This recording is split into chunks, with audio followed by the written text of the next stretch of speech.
స్నేహితులారా, ఈ సమయాన్ని బట్టి దేవునికి వందనాలు తెలియజేస్తా ఉన్నాను. ప్రేమపూర్వకంగా మిమ్మల్ని అందరినీ వాక్య ధ్యానంలోనికి ఆహ్వానిస్తూ ఉన్నాను.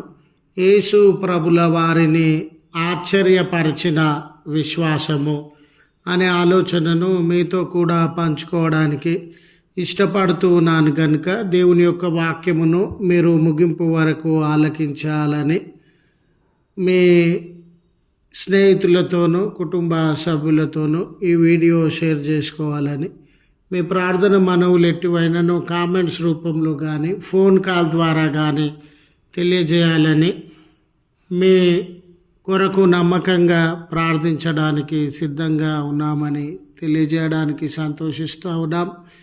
ఈ వీడియో మీ ఆధ్యాత్మిక జీవితంలో ఉపయోగకరంగా ఉంది అని మీకు అనిపిస్తే దయచేసి ఈ ఛానల్ను సబ్స్క్రైబ్ చేసుకొనవలసినదిగా మనవి చేస్తూ ఉన్నాను. లేఖనము లూకా సువార్త 7వ అధ్యాయము 8వ వచన చివరి భాగము.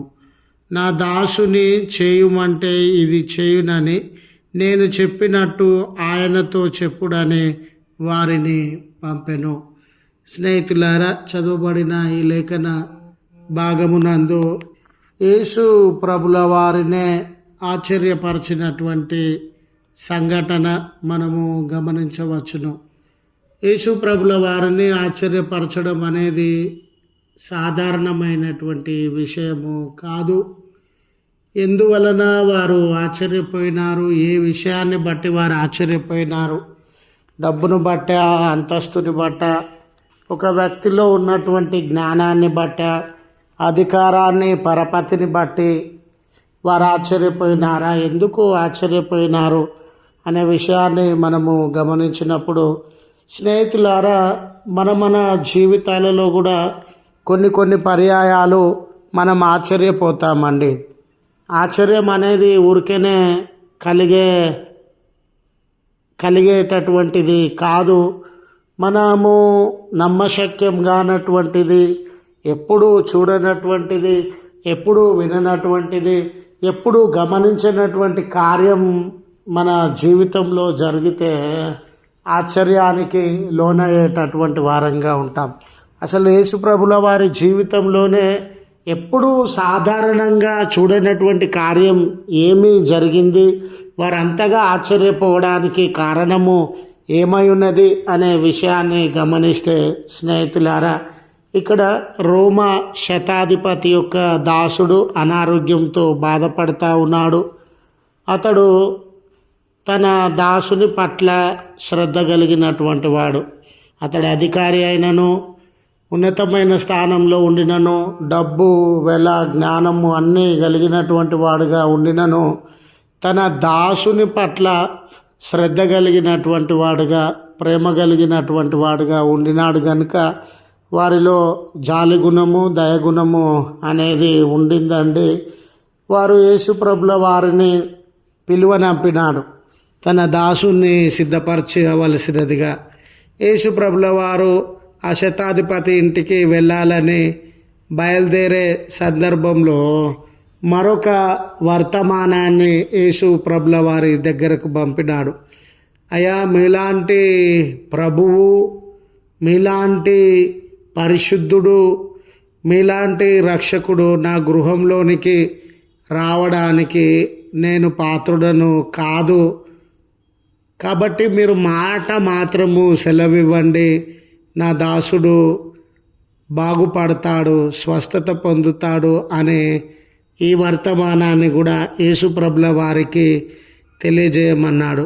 స్నేహితులారా, కొన్ని పర్యాయాలు ఉన్నత గౌరవప్రదమైనటువంటి వ్యక్తులు, ఉన్నతమైనటువంటి స్థాయిలో, పదవిలో, చాలా ధనము, పరపతి, పేరు ప్రఖ్యాతలు కలిగినటువంటి వ్యక్తులు మన ఇంటికి వచ్చే సందర్భము ఆసన్నమైతే, వారు ఒకవేళ మనకి ఇంటికి రావాల్సిన సందర్భం ఎదురైతే, అయ్యో వాళ్ళు భుజించడానికి మన దగ్గర అంత మంచి భోజనం ఎక్కడిదండి, వాళ్ళు కూర్చునేదానికి అంత మంచి చైర్ ఎక్కడిదండి, అసలు మన ఇల్లు చాలా తక్కువ స్థాయిలో ఉండింది, ఏ సౌకర్యాలు లేక ఉండింది.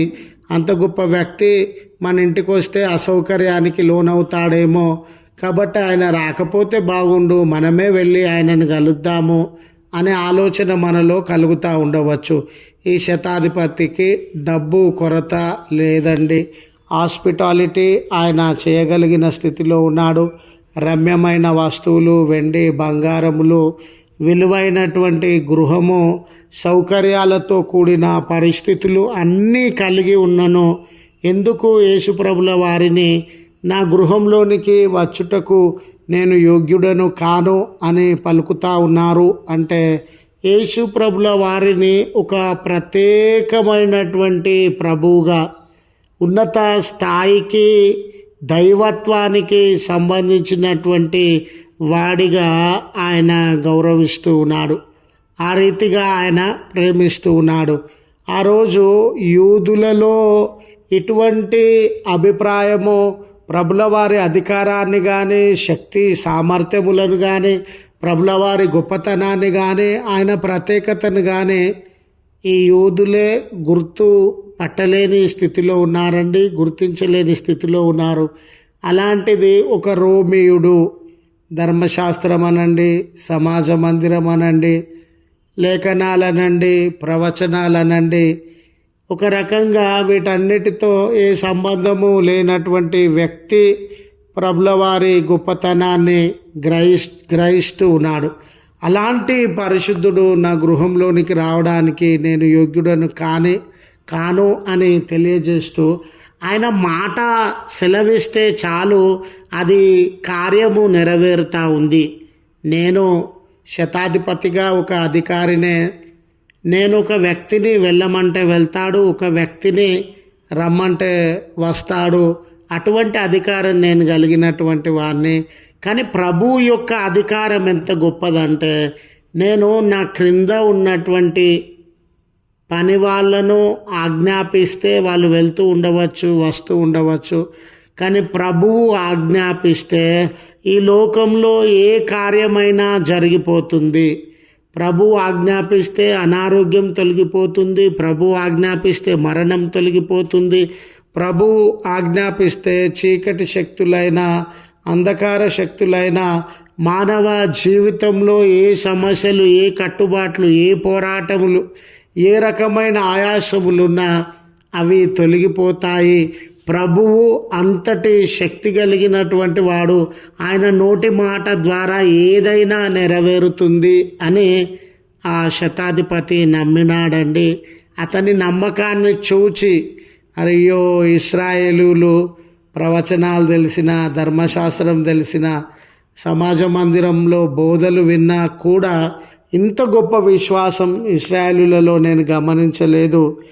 శతాధిపతి రోమియుడైనాను, అతనిలో ఇంత గొప్ప విశ్వాసం ఉండింది అని ప్రభువు ఆశ్చర్యానికి లోనైనటువంటి వాడుగా ఉండినాడు.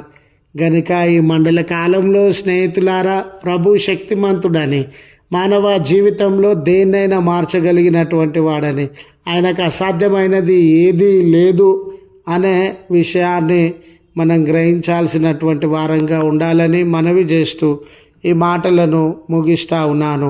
ప్రార్థించుదము. కృపగల తండ్రి, ప్రేమగల మా రక్షక, మీకు కృతజ్ఞతలయ. మీరు మహాశక్తి సంపన్నులు, మీకు అసాధ్యమైనది ఏదీ లేదయ్యా.